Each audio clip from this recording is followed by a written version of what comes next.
So I just watched Guardians of the Galaxy. Is it good? No! No, God! No, God, please, no! No! No! No! Is it bad? Well, no.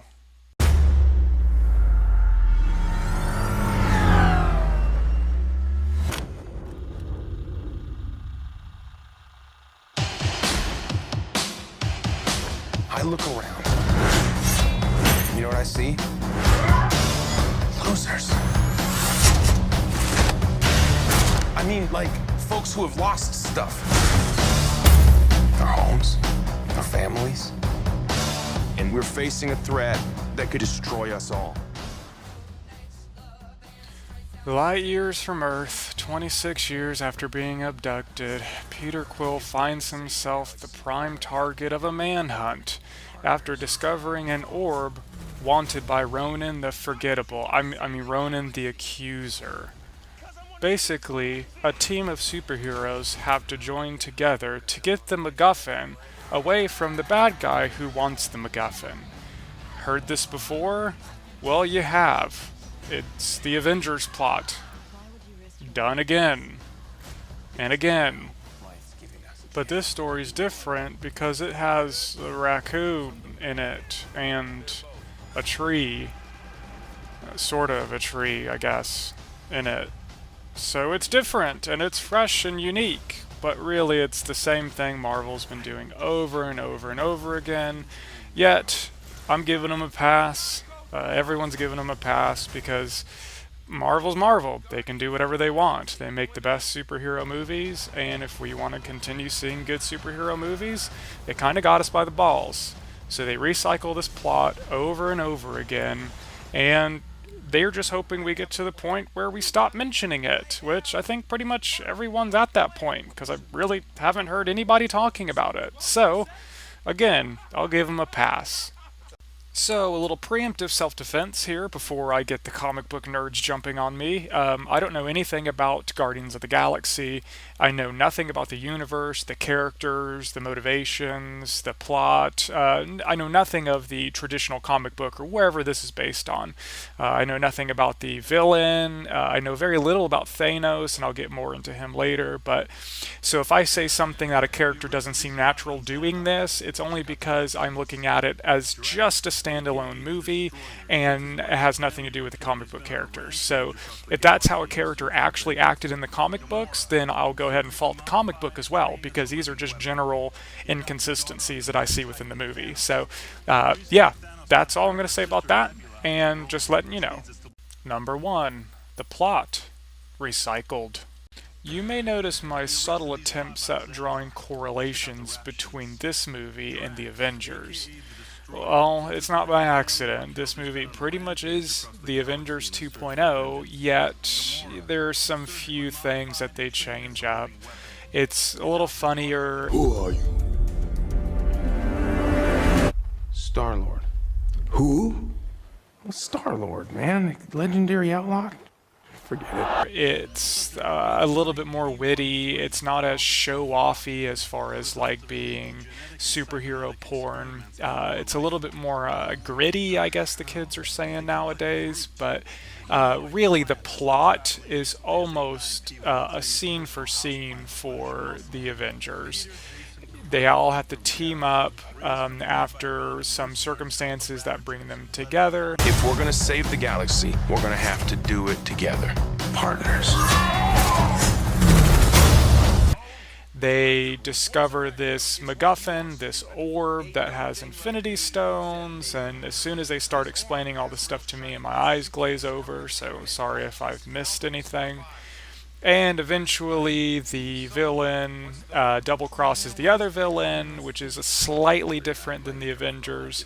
And in the end, the plot takes our characters to doing anything they have to do to get the MacGuffin out of the hands of the villain and saving the day while destroying an entire town in the process. So really, there's no point in spending too much time here. It's the Avengers 2.0, and really, I don't know why other people aren't making more notice of this. Marvel is pretty much handing us the same scene for scene, pretty much skit over and over, and we're just taking it. Probably because it's a good script and it's a good plot. It gets things done. And really, I think the thing that sells it is what I'm going to talk about next. Number two, let's talk about tone. So, what is tone? Well, tone is the way a movie feels. It's, a comedy is a comedy based on many different things, the way that it's shot, the dialogue between characters, all kinds of things.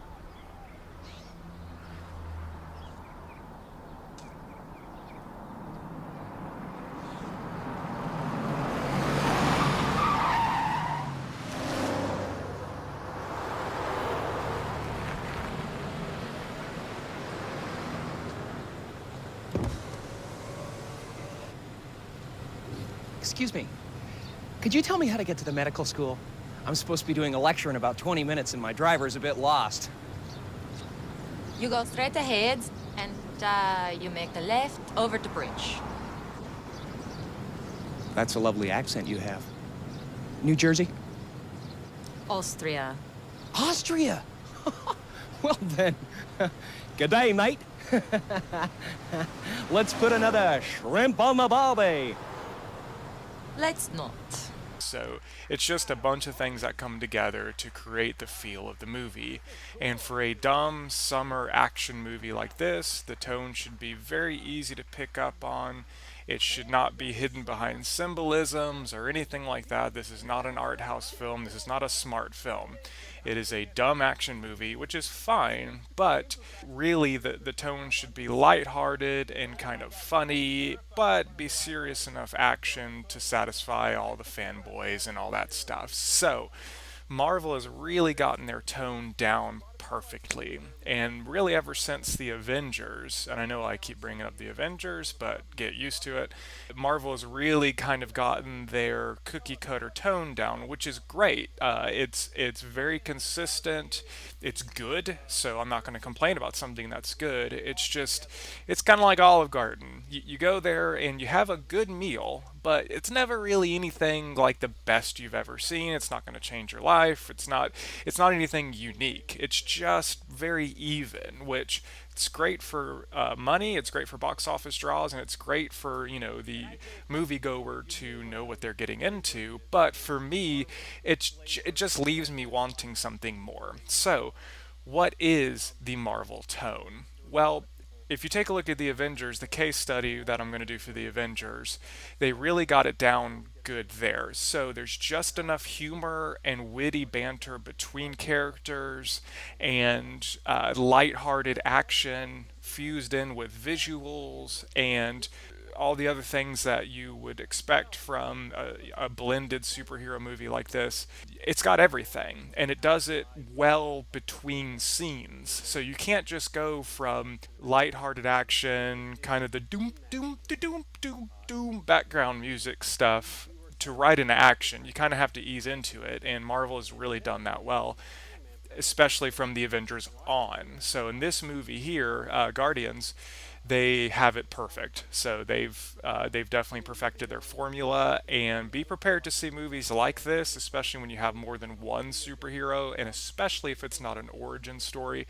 Be prepared for this kind of formula to be used quite a bit because it works, and it works really, really well. And it's what DC is lacking, and DC is definitely trying to go for a grittier, more realistic thing, but it takes all the heart and the joy out of every single movie that they've done, and that's why I don't like Superman. That's why I don't really like the Batman series either. I mean, it broke new ground and it did good things, but I want to have fun in my superhero movies. I don't want them to take themselves too seriously. I want there to be fun things, and yes, you can't really do that with Batman. They did the best that they could. I'm not faulting them for that, but Marvel makes the best superhero movies because they've gotten this tone down. The only fault, the only criticism that I have for this film with regards to the tone is that there are a couple scenes and there are a couple transitions between tone that really don't work. So I'm not going to go into individual scenes, but you'll if you're looking for it throughout the movie, just ask yourself, how does this scene make me feel? And sometimes between scenes, it goes from pumping up action, let's get going, this is awesome type stuff, to like mesmerizing wonder. Like, and it does it instantly. And I mean, like, I'm talking like from 1 second to another. I'm not talking about one scene. It just hard cut to this mesmerizing wonder thing that Groot does. And it just really is kind of like a jarring tonal switch, which for me, it kind of jarred me, and I didn't like it. And when I say that it's perfect, I mean the overall tone is perfect. It's just for me, and like I said, this is being very nitpicky. A lot of people aren't even going to pick up on this, but if you're looking for it, you'll definitely find it. Number three, the acting, where we find out that a CGI tree that says three words. So let's start out with the praise. Chris Pratt is awesome in this movie. He is thrusted into this leading kind of role to where he becomes a leader. His arc is where he is kind of like this junker, outlaw character, kind of childish, and by the end of the movie, it's thrusted upon him to become a leader. And he brings the funny. He definitely has some very funny moments, some very funny lines, and some really good kind of body comedy or physical comedy. So he has a dancing scene at the end, and he's very into kind of 80s pop songs, and he's just a really fun character that makes you laugh a lot, and at times he's a complete badass, which it's cool to kind of see that juxtaposition where he doesn't take himself too seriously, but when the time comes down to it, he can get himself out of trouble. He doesn't need to rely on anybody. So he was great. And then transitioning into our second leading, Zoe Saldana, she is awesome as well. The only complaint I have is a complaint with the two of them. They kind of thrust this love story on you whenever they go for their pseudo kiss in the middle of the movie. Spoilers! It feels really forced. To me, I was doing the what face, and the people next to me were probably looking at me weird, but it was just one of those scenes to where it was like they were really forcing this love story, and it just wasn't necessary. You had these characters that had no need for a love story, and I felt it was kind of shoehorned in there because that's what you have to do with a Marvel movie. I don't know. It was just completely bizarre to me, but she is the daughter of Thanos and kind of one of why can't he remember his name? Ronan's. This is how bad the villain is. I can't even remember his name. One of Ronan's main henchmen, who the other one is her sister, Nebula, who I'll get into her in just a second. That's what she said. Pam? My mother's coming. That's what she said.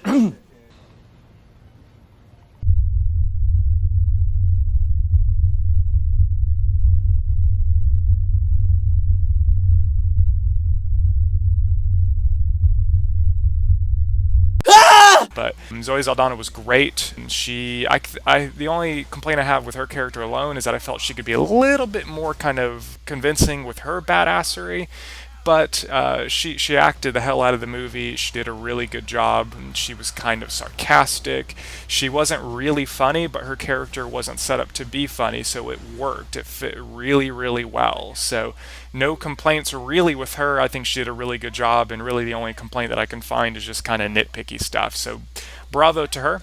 Transitioning into more good, more gooder, if I want to go grammatical here, is Rocket Raccoon, who stole the show for me. A lot of other reviewers are kind of comparing him as like the linchpin. They're kind of comparing him, saying he could have been the Jar Jar Binks of this movie. He could have absolutely ruined it. He could have killed it. And yes, he could have. He's 100% CGI. Bradley Cooper voices and does a wonderful job voice work for him. And for me, the opening scene, I was like, oh, is this what we're doing? It's one of these comical scenes to where they're trying to get Chris Pratt for a bounty, and it's all this kind of slapsticky kind of humor, and I totally just got transported back to Jar Jar Binks stepping in the poopy. And luckily for me, it does a complete 180 after that, and he really, really does steal the show. He's hilarious. He has a character arc in himself, and he's one of these kind of selfish bastards to where they're trying to rally everyone together, and he's like, oh, screw you guys, you know what I mean? Like, he didn't have this typical kind of, yeah, I'll do it with you. He was very believable and very funny. And bravos to Vin Diesel as Groot. They used Vin Diesel perfectly, which is not at all. Groot says 3 things. Well, he says 4 words, but I'm not going to spoil that for you. But mainly 99% of the time he's saying, I am Groot. And they really hammer that in throughout the entire movie. And my only complaint with him is that they tried to deliver funny with him, only being able to say 3 lines. And after the second or third time of him saying I am Groot to everything and having the entire theater laughing, after about 2 or 3 times, I just didn't get it. I didn't laugh. It wasn't funny to me. It was old. It was repetitive, and that's whenever I look around and I thought I was an alien because everyone else is cracking up at the same joke, and I just didn't get it. But it wasn't bad. It was just not funny to me. I don't think they should have kept trying to go for comedy with this character. So, but Groot is great. He has tons of personality, even though he doesn't say much. He's funny. He's badass. I mean, he's totally badass. And bravos to the CGI as well. I mean, obviously it looked fake. I mean, he's a tree, I guess, but they animated his face perfectly.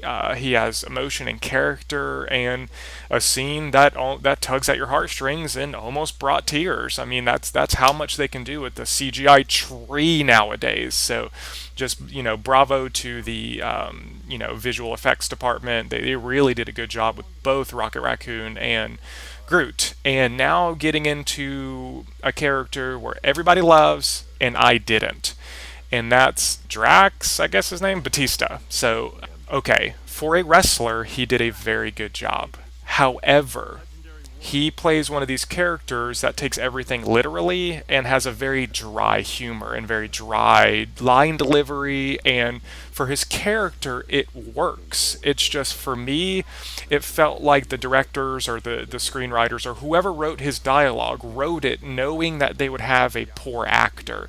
So they didn't give him much, and Batista did a good job doing it. But to me, it just felt like a character that was molded around an actor, as opposed to an actor kind of transforming himself into the role.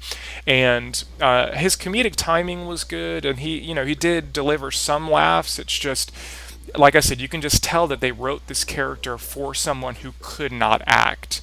And for that, he did good, but that doesn't mean he did a good job. That doesn't mean he was a good actor. So nobody's really saying this. They keep saying, "Oh, he did a great job. He's the best since The Rock," and that is completely wrong. The Rock has charisma. He can deliver lines. He's funny. I didn't get that from Batista. He did a good job for what he was given. He just wasn't given much. So I'm looking forward to seeing him in other movies. He has a very limited set to what he can play because he's absolutely huge. But yeah, that's the only position that I take that's a little deviant from the norm, is that I don't think he did a very good job.